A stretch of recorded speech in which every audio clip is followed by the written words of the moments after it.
हो गया। माननीय, इनका विवाह शून्य हुआ, ये नपुंसक श्रेणी की महिला थी, धोखाधड़ी देके शादी करी और उनका उद्देश्य था कि मुझे एक तरीके से फाल्स डॉक्यूमेंट मिला के बर्खास्त करवाना। माननीय, और इसमें पेरा भी आया, रिलेटिंग पेरा तो वो 25। फाइनल हो गया कि मैरिज बहुत हाँ डिक्लेयर हुई? जी माननीय।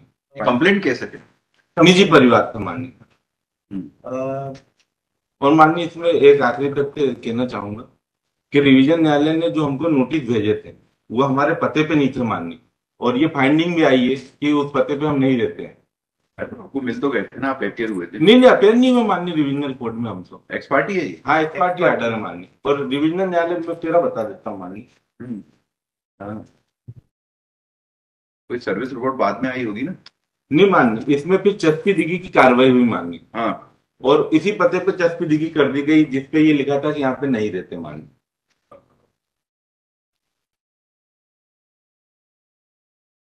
आप तो उसी कोर्ट में प्रैक्टिस करते हो? नहीं माननीय, मैं रतलाम में प्रैक्टिस करता हूँ माननीय, 13 बट्टे तो झाला निकालने रतलाम माननीय। ये जावरा का केस है? ये जावरा का केस है माननीय।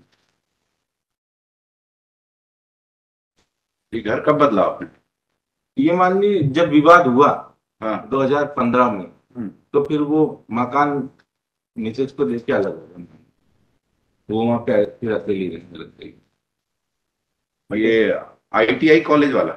नहीं माननीय, ये 7 तुम्हारी रोड 24 बटालियन जावरा। हम दोनों का पता पूर्व में एक ही माननीय, जब ये निजी परिवार फाइल हुआ पेज नंबर 51 पे। रिवीजन में आपका पता लिखा है आईटीआई कॉलेज? हाँ, यहाँ पे नहीं रखे माननीय, 13 बटे तो झाला निकालू रतलाम, और पहले में पुलिस विभाग में। ये आपने कब कंप्लेंट केस में इन्फॉर्म किया क्या कंप्लेनेंट केस में कि आपका पता ये हो गया? ये माननीय जब तक चला उसके बाद ये उन्मोचित हो गए हम लोग।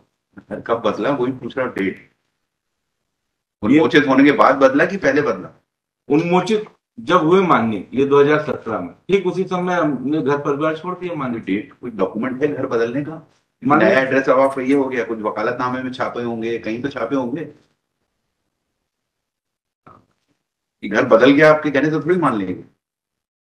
माननीय, इसमें एक छोटा सा डॉक्यूमेंट, वोटर लिस्ट में आपका नाम चेंज हुआ, बिजली के बिल में नाम चेंज हुआ, कोई डॉक्यूमेंट नहीं है? है माननीय। है नहीं, आपकी फाइल में होगा, यहाँ बताइए वो।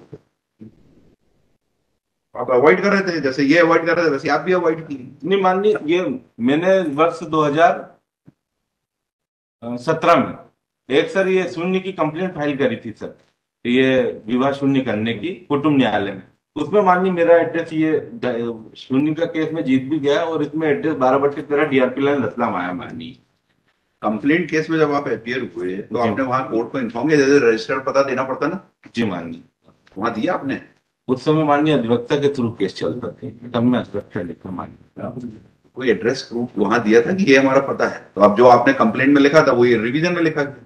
नहीं, कंप्लेंट में माननीय मेरा 7/24 बटालियन तुम्हारी रोड जावरा लिखा माननीय, और इन्होंने रिवीजन में पता चेंज कर दिया माननीय। अगर वो उसी जगह पे जाता तो हमें अड़ोसी पड़ोसी बता देते था अब आपकी ये डाक आई है। ये माननीय मैं पेज नंबर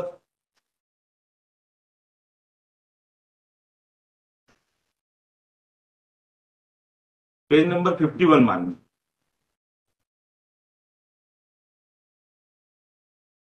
ठीक, ठीक है, देख लीजिए। ये क्या कहना वकील साहब? ये जो बता रहे हैं, फर्स्ट ऑफ ऑल तो एड्रेस का बता रहे हैं, तो जो नॉन एप्लीकेंट लॉर्डशिप वो इन्हीं के घर पे रहती है, ये भी वहीं पर नीचे जो इनका घर था ऊपर रूम में रहती है। उसके बाद इन्होंने बाद में उसको खाली किया, कहाँ पर खाली किया था उसका कोई एड्रेस इनका, जो एज पर द इंस्ट्रक्शन जो बाद में कुछ इंक्वायरी से जो एड्रेस मिला था कि यहाँ पर इस पते पर रह रहे हैं, वो एड्रेस हमने उसमें बट वहां की भी तो रिपोर्ट ये आई कि इस पते पे नहीं रहते। लॉर्डशिप अगर आपने उसी घर में चस्पा करा दिया जिसमें नहीं रहते। Lordship as per the instruction उसी घर में रहते थे, वो उसको अवॉइड किया लॉर्डशिप। ऐसा नहीं होता, एविडेंस है कि कोई किसी का आपने मजबूरी का एविडेंस कराया क्या? ऐसा कोई उसमें एविडेंस तो किस बेसिस पे कोर्ट ने लिख दिया कि अवॉइड कर रहे हैं? जसपा पहले रिपोर्ट आ रही है कि वो घर खाली है, उस पते पे नहीं रहते। Why we should disbelieve that report? और फिर उसी में चस्पा हो रहा है तो गलत है।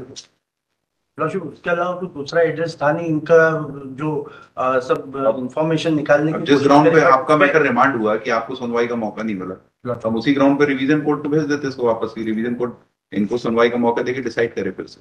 लॉर्डशिप वो जो नीचे जो ऑर्डर हुआ है लॉर्डशिप, लोअर कोर्ट ने जो ऑर्डर किया है वो 245 2 पे ऑर्डर किया है। 249 सेम डे लॉर्डशिप को जो किया था, which is at page number 20 lordship.